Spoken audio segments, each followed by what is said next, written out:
Sounds good. Hi, this is Andy Hoffman of CryptoGoldCentral.com, the sound money blog of the 21st century, in which I write daily of my vision of the future of money, in which gold, which I no longer own, plays a very passive role, and Bitcoin is the center of the universe. Try my free 7-day trial membership and contact me anytime at ahoffman@CryptoGoldCentral.com to arrange cryptocurrency or precious metal consultations or get details on how to safely split Bitcoin forks. Today's one-on-one episode, the 25th, will be a treat, and if we're lucky, coincide with Bitcoin making another run at $10,000. As well, my guest is a major player in the cryptocurrency community. World Crypto Network listeners may not know him as well. To that end, here's the introduction to his most recent book. Peter Saddington owns a successful research and analytics consultancy and has been integral in multi-million-dollar agile transformation projects with some of the biggest Fortune 500 companies, including Cisco, T-Mobile, Capital One, Blue Cross, Aetna, Primedia, and CBeyond. He is a sought-after speaker at industry events and a certified Scrum trainer. He also received 3 master's degrees, one of which is in counseling, and provides life coaching services in addition to his consultancy. Peter also does countless free videos on his 2 YouTube channels, Bite-Sized Bitcoin and Decentralized TV, each of which have roughly 40,000 subscribers, while his Twitter feed at Bite-Sized Bitcoin has 165,000 followers, which, if it were solely devoted to cryptocurrency, would trail only Charlie Lee, Andreas Antonopoulos, and Max Kaiser in the Bitcoin space. And on top of that, he's got a Lamborghini behind him. So I have lots to discuss with Peter, who was personally recommended by Corey here at the World Crypto Network. So on that note, welcome, Peter, to One-on-One. Thank you so much, Andy. It's great to be here with you guys. Thank you so much for your audience at World Crypto Network. A big fan. So again, thanks. It's wonderful to be here with you, Andy. Awesome. Now, it's great to have you here, too. To that end, let's get started with your background so listeners can get an idea of your MO. How did you get started in cryptocurrency? And was it crypto that led to your other business endeavors or the other way around? Great question. So I've been an entrepreneur, a serial entrepreneur that people usually tend to make fun of that particular moniker because anyone can be a serial entrepreneur. But I started out hacking away on BBS and Telnet back in the early 90s and have always been interested in bleeding edge technology as an engineer. And so my love for crypto came after really my entrepreneurial spirit, my entrepreneurial mindset of creating applications, creating mobile apps, creating B2B businesses, and mostly failing at pretty much 98% of all the startups that I've built have failed. And I've been fortunate enough to have 2 private acquisitions. And so that has allowed me to enjoy one of my other passions, which is obviously cars. So a lot of people thought that I bought a Lamborghini with Bitcoin. I did, but this is not my first Lamborghini. It's not my first exotic car. So I've been into the car space, the entrepreneurial space. And to answer your question succinctly, I got into Bitcoin in 2011, specifically October, when I read an Ars Technica article about Bitcoin dropping from about $40 or so to almost nothing. And so for me as an entrepreneur, I was looking at this article. I was like, what kind of technology could do this? Why is this worth something to people? Why are they willing to put money into this thing where they could potentially lose all of it? And so I researched for about a full month from October to November, and I finally put my money where my mouth is. And in November of 2011, I bought my first Bitcoin. So that was my foray into the Bitcoin world. Wow. And to think where I was in October of 2011, again, people are well aware that I was fully invested in precious metals and worked in first the mining industry from 2006 to 11, and then in the bullion industry from 2011 to 16 or 17. In fact, I started in the bullion industry in October of 2011 when I was all in precious metals. I had not even heard of Bitcoin at the time. And actually, the price of gold had just peaked a few weeks earlier.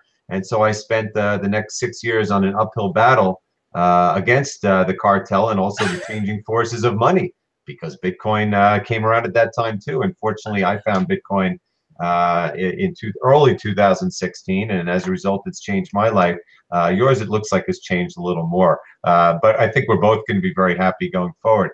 Now that that's out of the way, tell me what the focus of your YouTube channels are in relation to your personal views and your larger career goals. To that end, Are you a Bitcoin maximalist? And what do you think the future of money looks like regarding Bitcoin, altcoins, and anything else you see? There's a lot in there, Andy. So let me see if I can get through each of those. So the YouTube channels are a simple mechanism for me to connect with the community. For me, it's so important. Now, you can give you some context here. So I'm building applications for the cryptocurrency economy. We've built the bitcoin.pub. We're building cryptoyum.com. We're building coinpuffs.com, which is what we believe to be is a better data analytics tool for traders and for investors. And so for me, we're building all these applications with all these products for the cryptocurrency economy. And so for me, the YouTube is a mechanism to connect with the economy, connect with the community so that I can be on the bleeding edge of what's going on, what's being talked about, and connect directly with the people that are investing in cryptocurrencies, are building applications in cryptocurrencies, or just want to learn more about what Bitcoin and blockchain is all about. So the YouTube really is that, since we don't run ads on decentralized TV, bite-sized Bitcoin has been completely demonetized. And so our YouTube is really just a mechanism to connect with the community so that I have better feedback as to what's going on, and more specifically, what the needs are. One of the great things that I love about being able to connect with the community every day on stream, as well as through the bitcoin.pub, is I know exactly what the murmurs are. I know exactly what the rumors are. I know what people are caring about. I know what people are having constraints or issues with when it comes to exchanges, when it comes to systems, or when it comes to functions and features that are lacking. And so this allows me as a technologist and entrepreneur to say, wow, there's a real need of this function, or there's a real need of this product. And that allows me to make better informed decisions. Now, to your other question. And actually, I'll get to your question because it was a lot in one question. So I just want to respond to what you just said there, and then I'll get to the bigger question about your views on crypto. Because yes, for me, I mean, look, my world in the past was working in the corporate world. I had a blog. I communicated through the blog, and just, it was really just kind of a marketing tool for the company. But for me now, look, my main business is the blog and also the consultancy that comes with it. But the way that I communicate with people, the way that I find my audience is through the World Crypto Network and through the YouTubes I do myself, and of course through Twitter. I mean, this is how I get a pulse of how people feel about me and what they're interested in. So I get that completely, and it's really remarkable what you've done considering all the other things you're doing. But again, now we're going to move on to the second part of that. Probably should have been two questions. Are you a Bitcoin maximalist, and how do you view the future of money as relates to Bitcoin, alts, and everything else? Well, I think so. I want to speak to one point, Andy, because I like having these types of conversations. I think you really summarized it in a better way than I summarized it. It's using these tools, these mechanisms like Twitter and YouTube and these community sites allows you to really have the pulse of what's going on. So I think that's a very salient point of this conversation that allows you and I, Andy, to connect directly with the people so that we know what's going on in the market and not just relegate ourselves to mainstream FUD of sorts, right? Now, when it comes to Bitcoin, people have called me and claimed me to be a Bitcoin maximalist. I can see myself certainly falling into that particular bucket because I love my Bitcoin. I'm purchasing Bitcoin at $2.50 back in 2011. It's kind of hard not to be biased towards that. And so certainly I understand and I recognize my own bias. But let me give you some context here. When I first invested in Bitcoin, because of my naivete, because of my complete ignorance of what Bitcoin and what altcoins could be, because I didn't think there were like no altcoins until very recently. Just there were. Few. So Yeah. my ignorance around Bitcoin from about 2011 to about 2013, 2014 is that if there were going to be any types of forks or alternative coins, they would all be Bitcoin forks. That's just my ignorance. I didn't think people were going to start renaming them to, Ethereum or to Litecoin or to Dogecoin or Ethereum Classic or anything like that. For me, in my naivete early on in Bitcoin, it was always, well, there's probably going to be Bitcoin. And there might be something like Bitcoin for transactions, or Bitcoin for remediation, Bitcoin for investing. And so for me, and that's what Litecoin was. It was forked off to be Bitcoin for, I don't know, transactions, poorer people. But that's what was around back then. Yeah. So I always thought that the future of Bitcoin and Bitcoin or altcoins of sorts would be merely forks of Bitcoin serving different use cases. Now, as you and I well know, we saw an explosion of ICOs, an explosion of altcoins starting around 2014, certainly reaching its peak, moving towards its peak in 2016, and obviously into 2017, where we had the massive explosion in the altcoin pants of sorts. And so I see that altcoins are going to serve, or at least they're experimenting right now, with the potential of serving new use cases and new niches. However, I don't know about you, Andy, but I am generally unimpressed with the altcoin market because a lot of it is just highfalutin. This is my vision to change the world. Boilerplate, decentralized, super security, all about privacy, all about censorship resistance. I hear all the buzzwords, but none of the altcoins today really get me extremely excited. I think if we take, for example, the internet bubble of sorts, I feel like we're gonna find that 99% of all altcoins out there are not going to survive in the next 5 years.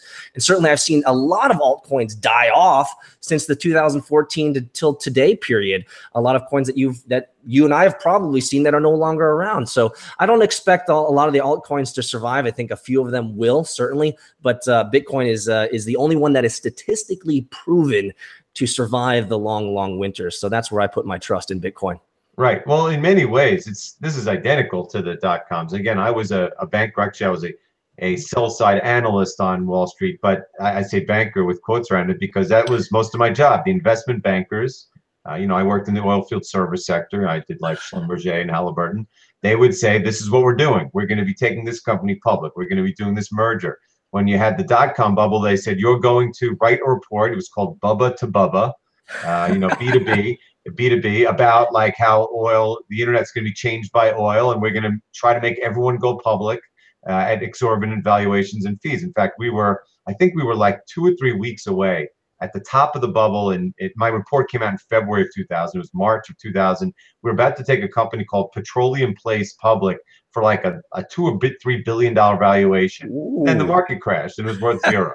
And if it went public, it would have been worth $2 or $3 billion of people who bought stock and then worth zero. Just and so that's how I view the alt market today. 99% of it, as you say, is just money grab. They're just capitalizing on it. The forks are the worst of them all, where they're like, yeah, let's just keep the name Bitcoin and get the website, and that's it. But there are actual going to be use cases. There were some dot-coms that did useful things. Some of them didn't come around for a long time afterward, but some of them were there in the beginning, and some of them. So the point is, almost everything in the alt sector is just a money grab based on nothing. I think a lot of what a lot of people don't realize is that we still are very much in the exploratory and experimental phase of this new nascent technology. And people that haven't been or weren't purview or weren't inclined to dig into the details of the dot-com bubble, they don't understand that context, that this really is the experimental phase of cryptocurrency. This really is the exploratory phase of cryptocurrency. So we're going to have a lot of duds. We're going to have a lot of bad ideas. We're going to have a lot of great ideas that are just poorly executed upon. We're going to have a lot of great ideas that have poor leadership. We're going to have a lot of crappy ideas that are going to survive because they have good marketing. So we're going through all the growing pains right now in the altcoin market. And what is so fascinating to me is that people are still super excited, not only about these ICOs, but they're sucked in by the vernacular and the marketing spiels of saying, hey, we're going to be able to do X, we're going to be able to do Y, it's going to change the world. And by the way, our roadmap says that we're going to have our first MVP in 2022. It's like, I don't know if I want to invest in you right now if I have to wait 4 years for a minimum viable product.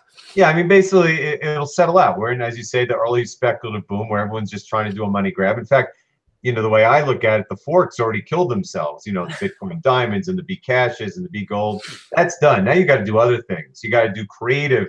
You got to do airdrops, all kinds of things that are different. And more importantly, you actually have to have a use case.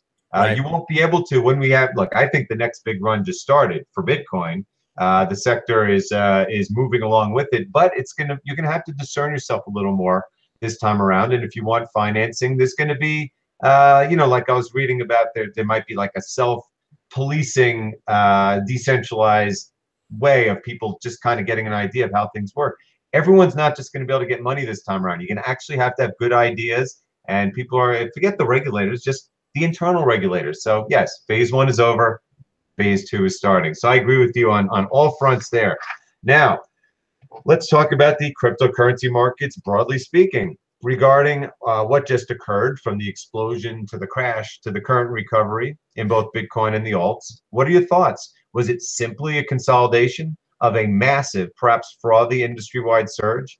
And was the surge the correct impulse for both Bitcoin and altcoins in general? Or alternatively, the plunge? Well, that's a great question. I try to stay away from the word crash because I think the word crash is riddled with emotional context that moves people into unfortunately non-rational thinking. And so I try to stay away from the word crash. And I think that might be a semantic aesthetic that is worth pointing out. But I see, if we look back at the history of Bitcoin and its largest run-ups and its largest, what I would say, retracements or pullbacks of sorts, we haven't seen anything yet. So I remember seeing in 2011, seeing Bitcoin lose 75% of its value. In the end of 2012 to 2013, we saw it lose close to 95% of its value or 90% of its value. And so, as I said on stream on Decentralized TV, YouTube, I mean, 'tis but a scratch. 'Tis but a scratch, guys. You haven't seen nothing yet. You wait till you see your precious Bitcoin go from $1,100 to like $150, $250. Okay.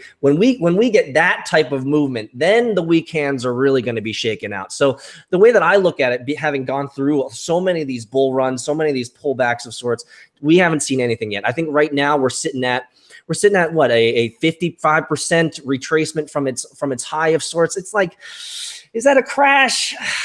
Well, look, we crashed to $6,000. Last year, our crash was to $1,000, and the crash before was to $200 or $300. And again, the bottom of this crash was a $100 billion market cap. In fact, it was literally exactly when it was like 59.70, which was the low, was Right. exactly 100.0 market cap. And that's the number that we've all been talking about, the wall of institutional money. That's right. their number, $100 billion. That makes it investable. It's not a surprise that that's what they were all waiting. And Yeah. so we crashed to $100 billion market cap, which we had first gotten to only 3 months before. I can give you that. I just don't like using the word crash because it still instills a lot of emotional context. But I think for you and I, in terms of this rational conversation, we can use it and understand the context behind it. I think this is a good thing for Bitcoin.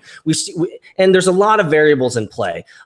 Remember, I'm trained as a data scientist. So for me, I like to look at all of the data. And as I'm looking at this data, I'm looking at this Bitcoin ecosystem. This is a fractal ecosystem. And for those that might not understand what that contextually means, is that fractal systems are there. You can't propose a future. You don't know what the future is going to be. There's an infinite number of variables that are affecting this system all at the exact same time. Some things to note, right? We had the CME group and the CBOE group open up futures in the early December months. A lot of people were shorting. I think 2,700 contracts were shorted for one, and 3,300 contracts were shorted for Bitcoin at that point in time. So there's some variables in there. We had some more institutional money come in towards the end of 2017, certainly moving into 2018. We now have the announcements of ETFs coming out, which I think is going to be fantastic overall for the apparatus of Bitcoin and the ecosystem of Bitcoin. We're going to have more institutional money, more people that are behind constraints or behind walls because of considerations around legislation or regulatory constraints. And so I think this pullback overall has been healthy for Bitcoin. It allows us to shake out some of not only the weak hands, but also allows us to kind of reset a little bit, if that makes any sense. And so I'm looking forward, and I think you said this earlier, but I'm really looking forward to a very, very positive, very, very good looking 2018 for Bitcoin and the cryptocurrency economy. I think we're going to see a lot more maturity grow from these experiences. Right now, we're seeing, for example, in the news that a lot of companies are shying away from Ethereum ERC20 standard and moving to other platforms like Neo, like Stellar, like Cardano, like Icon. And so there's a lot of companies that are starting to relook at different ways to approach scaling, to approach transactional times. And so I really see, from my perspective, I really see a lot more maturity even already in the early months of 2018. And I'm really excited for 2018 and when it comes to Bitcoin. I can see us hitting all-time highs this year. Yeah, absolutely. Again, Bitcoin and crypto moves in double dog years. So there's no surprise when things move unbelievably fast, when no SegWit becomes SegWit, when a quote crash becomes a surge, and when one cryptocurrency goes from being the king to the doghouse. I mean, it's that quick. It's that quick. And Oh of yeah. course, when we talk about these giant moves, look, it's a very thin market. No matter how much people want to believe that there's a lot more liquidity, there's still only, you know, per Simon Dixon's number, about 3 or 4 million available for sale at any given time. So you have the slightest bit of trend change, and you know, gigantic moves occur on a daily basis. I mean, it was Oh just yeah. 2 days ago we were 7,500. Now we're pushing it at 10,000, and look at how fast it went down. But again, it's a thin market. It'll get more and more liquid as more and more participants get in it, and the price gets higher. That's one. And two, by the way, when Peter was saying ETF announcements, he wasn't saying that one just came out, but I think he's saying we're all anticipating them, and I Yes. absolutely anticipate them. If we're going to have futures, we're going to have ETFs. Oh, for sure. I mean, that the entire stock market, no one trades real stocks anymore. They all trade ETFs, and so it makes logical sense that for those in institutional money and Wall Street, et cetera, they would invariably put an investment vehicles on top of the protocol of Bitcoin in the form of futures, in the form of ETFs. I mean, I called this back in 2014. I said, hey, this is an obvious thing. Once the regulators figured out, once they had do their little handshakes and work with Wall Street and these institutions, they're going to be putting financial vehicles, financial apparatus above the Bitcoin protocol, which some people might not see this, but this is actually really, really important. And this is really powerful. And I think it really supports the Bitcoin protocol. Now, most people will look at Bitcoin and say, well, Bitcoin's a protocol. It's not like Ethereum protocol, right? Ethereum, you can build dApps. They have an application layer where you can build these applications upon. Bitcoin doesn't have that. No. Bitcoin does have that. Bitcoin is a protocol. Yeah, you can't drop dApps on top of it, but the dApps, and now just track with me here, the dApps that are on top of Bitcoin's protocol layer is Bitcoin futures. It's Bitcoin ETFs. It is more mature industries that are seeing Bitcoin as a powerful, powerful medium, not only exchange, but store of value. And the interesting fact when the Bitcoin futures came out with CBOE, CME, et cetera, is they didn't choose Bitcoin Cash. They chose Bitcoin, which I thought a lot of people missed, but it's an important small aesthetic that they chose the big mama, the standard bearer in cryptocurrency. They chose Bitcoin to lay on top their applications, what I'm calling applications or dApps, of futures and ETFs. They chose Bitcoin for that. And so that further, in my mind's eye, you can correct me if I'm wrong, in my mind's eye, that further entrenches Bitcoin, BTC, nothing else for anyone out there. It's Bitcoin, BTC. It further entrenches that into the collective consciousness of the world. And I think that's only a good thing for Bitcoin. Yeah, of course. The thing is, you know, when it comes to Wall Street thinks they rule the world. They have for a long time. They control the banks. They control a lot of governments. That the beauty of it is they can't control Bitcoin. They would like to. They thought Jamie Dimon thought if I call it a fraud that I can control it. Couldn't do that, so he changed his mind. So then they have Bitcoin futures, and now they want Bitcoin ETFs. In time, though, people are going to be buying Bitcoin independently of the exchanges. They'll be buying them certainly outside of Wall Street. But for a time, it'll play a role, and absolutely. We will have Bitcoin ETFs this year. It will be a massive increase of money into the space, especially if they're actual open-ended ETFs, which I think will be the case. And, you know, in time that will be phased out because everyone will actually want to own Bitcoin. But for now, absolutely that's coming. And I don't think that the regulators actually would ever consider Bcash. I mean, I think Bcash to me is one of the cryptocurrencies that actually might destroy itself due to hubris. What's your thought on that, on this Anarchapulco day? You know, I'm a big free market capitalist. So for me, and I think this is furthered by Satoshi Nakamoto's entire principles about not only a decentralized, censorship-resistant, protocol, but part of that is that it is permissionless. So I really like that part of the philosophical kind of foundation of what Satoshi Nakamoto laid out. It's a permissionless system. So great. Fork your coin, make Bcash, make Litecoin Cash, make whatever you want. The market will respond. And so that's what I'm waiting for. As I'm waiting for the market to say, you know what, Bcash, you're a nice altcoin. You had a use case, but it didn't prove itself over time. Like if, another fork comes out, great. Bitcoin Diamond, Bitcoin Yo Mama, Bitcoin, whatever they want to fork it, the market will respond. The market will put their money where their mouths are. If they want to invest in Bcash, if they think it's got a good use case, great. If they don't, they'll pull it out and put it somewhere else. And so I think what I don't want to get caught into, Andy, here is a conflict where it's like there has to be a winner. I don't see people always, the easiest example is, who's going to win the privacy coin game? Well, who gives a shit about who wins there's no winners in the privacy coin game. It's only more options for the free market to choose. If you like Monero, because everyone's mining Monero, most likely you're mining Monero without your own knowledge. Since everything's being hacked, there's Zcash, there's PivX, there's Zcloud. I mean, you could pick any of those. Great, more options. I truly believe the best use cases will win. People will realize that over time, and so I don't worry about it. But I think, again, Bcash is making it quite easy for us to see the writing on the wall and potentially an imminent demise. They're making it far easier for us to see that than any other fork right now. Yeah, well, that was perfectly put. And I only bring it up because they are the only one that has actually tried to attack. Because I have no problem.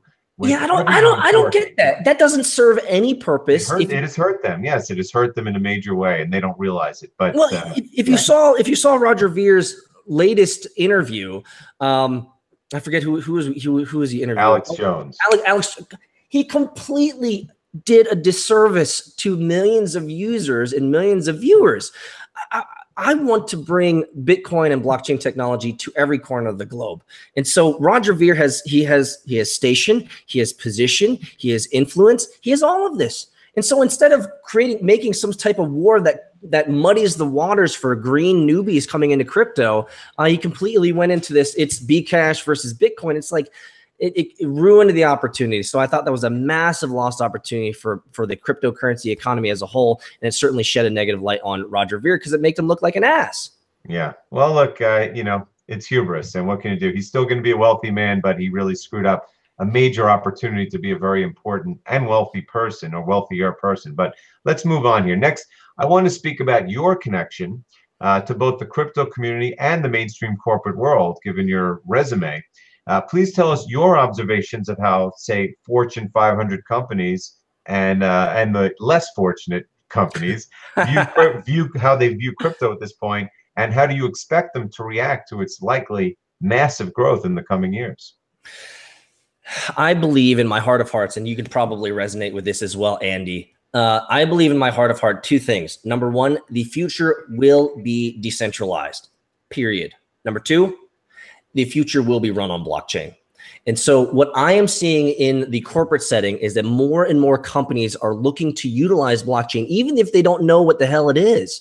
I mean, I remember when the cloud computing was coming out and SaaS-based software as a service came out in the early 2000s, people were like, let's SaaS everything. Let's modularize our code, which is technically a good technical practice to have anyway. And then we had cloud computing come. Let's put it all in the cloud. No one knew what the hell they were talking about. All they knew that this was a cool thing. And so I'm seeing that hype cycle right now when it comes to blockchain, is a lot of companies are coming to me and saying, hey, Peter, you're a blockchain engineer. You know how to build this stuff. Peter, tell me, do our systems need blockchain? 99% of the time, I tell them, no, you don't need blockchain for what you're doing. Blockchain isn't going to enhance anything, and you're probably going to be spending a lot more time trying to understand it than actually building real product. But invariably, I can see many, many use cases for blockchain in the industry. Key idea here. Where blockchain shines the most is in functions of business where there's low transparency. So think about any corporate entity or a government entity or any of these types of companies wherever there's low transparency. Let's say healthcare records or car details or transactions between entities or between banks. This low transparent areas of business. That's where blockchain can really shine, because blockchain creates the immutable ledger so that people can actually see what's going on, give accountability, give responsibility to those companies. And I think that's one of the things that a lot of companies are fearful of, is that they realize that the world is going to decentralize, is going to be running on blockchain. but it's a double-edged sword. It's like, yes, this technology is very fluid. It can be decentralized, it can scale, it can go fast, but that means we're also going to have to allow people to see what we're doing.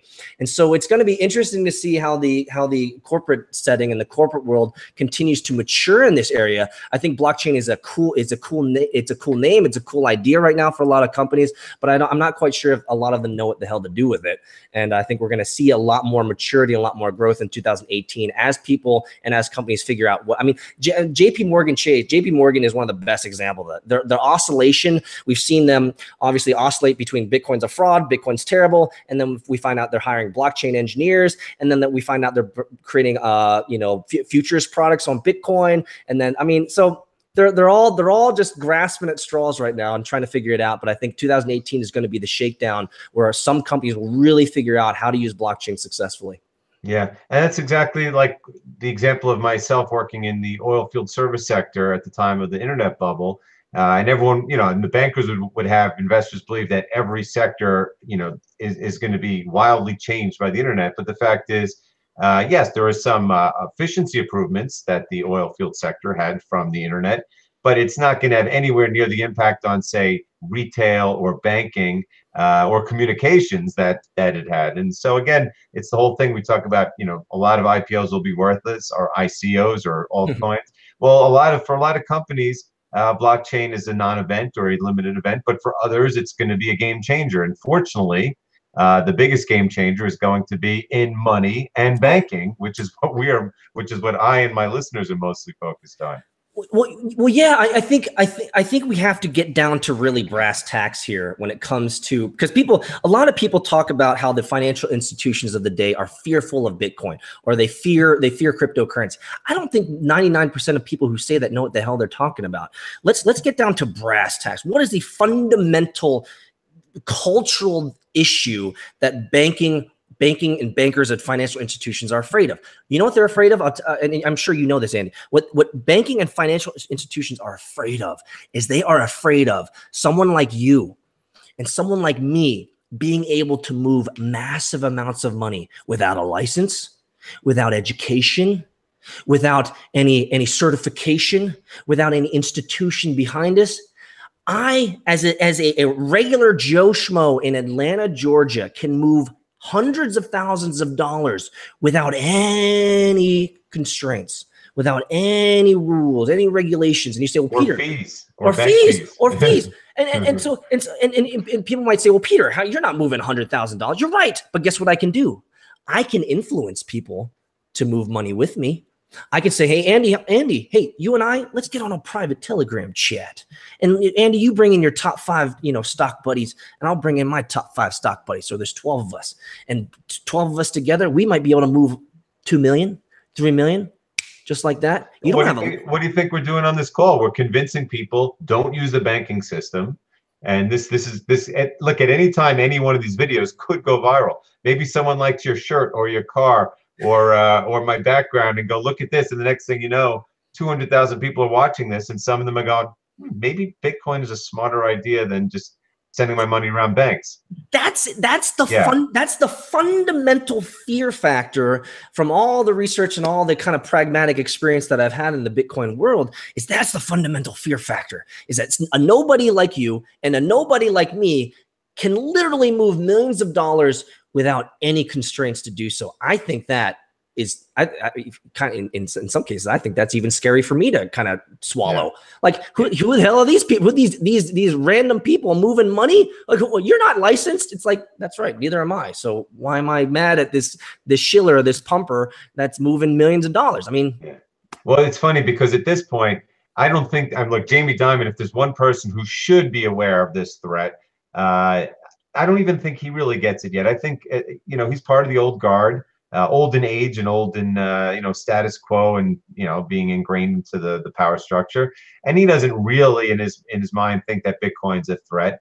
What he doesn't like is that he has a lot of clients that are taking money out of JP Morgan, as you say, to do things in, say, cryptocurrency that he is not currently doing. But I don't think he truly understands that probably a lot sooner than he thinks, maybe within a year or two, there will be a mass movement of institutions to do things outside the banking system when they and he realize, and forget even this, the term Bitcoin, that the concept of cryptocurrency is a zillion times more efficient, cheaper, faster, more private, all these things that banks can never be. And I think that the banks have not had that aha moment. I think right now the Jamie Dimons are still in that kind of reflex, like, we hate Bitcoin. You know, like or Warren Buffett, we hate Bitcoin. They don't even know why they're saying it. Well, They're annoyed by it. Yeah. Well, I always like, and I've said this multiple times on the DC TV stream, is that they are not incentivized logistically, pragmatically, and monetarily. They're not incentivized to care about this because, I mean, a man will not learn something, right? A man will not learn something if that something potentially inhibits or ruins their current way of life. And so they're not incentivized to learn about cryptocurrency. They're not incentivized to learn about Bitcoin because it could potentially upend their traditional thinking, their traditional worldviews, their traditional mental models, and the traditional way that they've earned money. And so trust me, if I was Jamie Dimon, let's be pragmatic here. If I was Jamie Dimon, I'd be saying screw Bitcoin too, because I make all my money the illegal way, through the mafia way. Right. But the next Jamie Dimon, when Jamie Dimon leaves, and it's a younger guy, the cryptocurrency will be a lot more advanced than it is now, and they will truly understand that it actually is a major threat and that they will have to adapt. And by adapt, that doesn't mean that it'll be business as usual. It means they're going to still have to cede a huge amount of what used to be their market share. But if they're smart, they can still remain viable and maybe even prosperous. But the days of what they've been able to do, let alone with all the just getting free money from the government and trading in rigged markets, those days are over. They're going to have to fight to be prosperous. And I think that aha moment is something we're going to see soon. And to that end, let's go to the next question. I want to hear your big picture views of what you expect Bitcoin and crypto in general to accomplish in 2018. In other words, now that the big correction appears over, what are your best guesses as to what the key Bitcoin-related themes of 2018 will be, politically, socially, investment-wise, however you want to put it? Great question. Well, at the end of every year on stream, I do a year in review. So when 2007 ended, I did a 2017 year in review, reviewing what happened in 2017 from all those aspects: political, economic, social, technological. So I reviewed that, and then I give my prospectus for what I'm thinking is going to happen in 2018. And so I'll just give you a couple salient points here. One of the things that I expect in 2018 is to have a maturity in the ICO market. Now, let me give you context here. I'm hoping that ICOs will no longer be these real scammy vehicles of sorts. I'm hoping that's maybe a combination of self-regulation, self-organization, and maybe traditional regulation might help us mature to a point where ICOs can be a viable funding mechanism. And what we heard recently from Vitalik Buterin in DAICO, D-A-I-C-O, DAICO is now within the DAICO smart contracts, is they have a phased approach within the smart contract so that if you invest in an ICO, then you can vote on when they get their funds. If they meet a particular milestone or the ICO meets a particular requirement, then all the investors can say, hey, look, we're going to give you some more funding for phase 2. So I think we're already beginning to see a maturity in the ICO market. So that's number one. Number two, I expect blockchain to not only be more fully experimented on, but I expect to see real life use cases of blockchain being used at scale. Now, is that a little pie in the sky? Could be, because blockchain at scale is a very complex consideration. But what I'm seeing on the ground and what I'm seeing from large companies is some of these companies are really looking into using blockchain at scale. And so I'm excited to see what that looks like, whether it's just, hey, now we can do 1 million transactions per second, or is it, hey, now we have a real solid infrastructure to really create applications and dApps that make a lot of sense. And third, and I expect to see Bitcoin continue on its meteoric rise. I'm hoping to see all-time highs with Bitcoin as the mothership, as the main pairing mechanism for all these new coins coming out. I foresee more applications and ICOs that will continue to be released, but most of them, I'm hoping, and this is part and parcel with the maturity of the ICO market, I'm hoping a lot of them will be better vetted. And so there's a hope that there's going to be some better self-organization that will create more consumer protection of sorts. I do, as much as I'm not a big fan of Ethereum and the way that they've centralized control in the past, I think this new DICO ICO, I don't know how they say it, DICO ICO, but these new smart contract mechanisms will help create some better consumer protection for investment. And I'm hoping that the overall maturity of the market will continue on. Yeah, and that's the perfect way of putting it, is maturity. We were just talking about how we got out of the initial speculative stage, first the Bitcoin and then the altcoins, and it's settling down. Part of the settling down process was a big correction, which shakes out a lot of the weak hands and gets people to at least start thinking about what they're investing in, given that most of what they were investing in is really just vapor.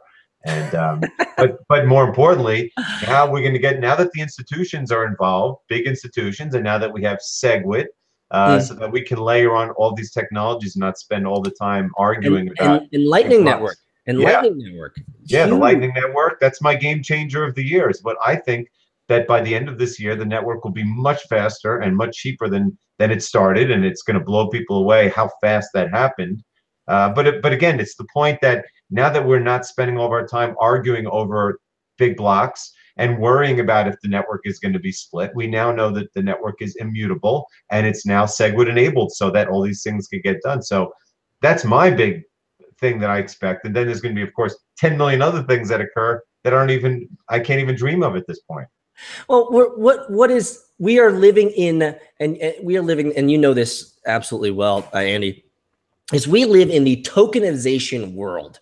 I've used that vernacular a couple times, but in today's new cryptocurrency world, as a permissionless system, you can tokenize anything. We've seen tokenized cats and tokenized dogs and tokenized celebrities and cars and games and I mean, we now live in this almost hyper experimental stage where you can tokenize. I mean, I got some chapstick here. You can tokenize the chapstick. You can tokenize this water mug. I mean, it's a grand time to be alive. A lot of the ideas are stupid as hell, but what's great about these experiments is that people will look at them and say, well, that didn't work. However, there's this one facet here that I really like, and I think there's some real juice there. And so I'm really excited I've said this in my end of the year stream on 2017. This is going to be the best year. This is going to be the best year ever for Bitcoin. I feel it in my bones. I don't know if you can resonate with that, Andy, but man, I feel it in my bones. I think by the end of this year, we'll have forgotten 2017, which, by the way, was quite good because this is the year of maturity. It's not just the year of hype; it's the year of maturity. So let me finish with one more topic as we watch Bitcoin poke its head above 9,900. I want to hear your views, and I'm not even sure how much you put into this particular topic, but I have a feeling you know a lot more than I think of possible fiat monetary hyperinflation and Bitcoin's likely performance during such a scenario. Now, keeping in mind that my background is, I was one of the top precious metal commentators in the world for many, many years. And all I did was focus on sound money and gold and all that stuff. And for the first time, I'm looking at the action in the markets. I see the dollar really falling. I see interest rates surging. Gold is trying to go up, but it doesn't go up much, but at least it's trying. And of course, Bitcoin is doing its thing. And you see all the debt exploding everywhere and all the deficits. I mean, our country, it's incredible what they're doing, let alone what they're doing everywhere else. I mean, actually, everyone, I actually taped a special crypto audio blog this morning about this very topic. So what do you think, Peter? What do you think about, is it possible that monetary inflation becomes a big story of 2018? And if so, how do you expect all the markets, particularly crypto, to act? Great question. But the first question I want to ask is what happened with the stock market crash in just the last 2 weeks? Where the hell did that money go? So, I follow the crypto market.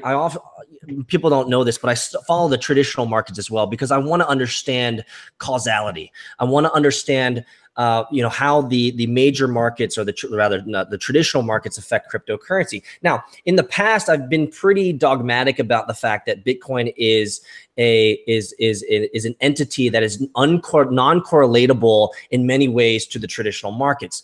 But let me ask you this. Maybe you can answer this for me, because I haven't figured it out.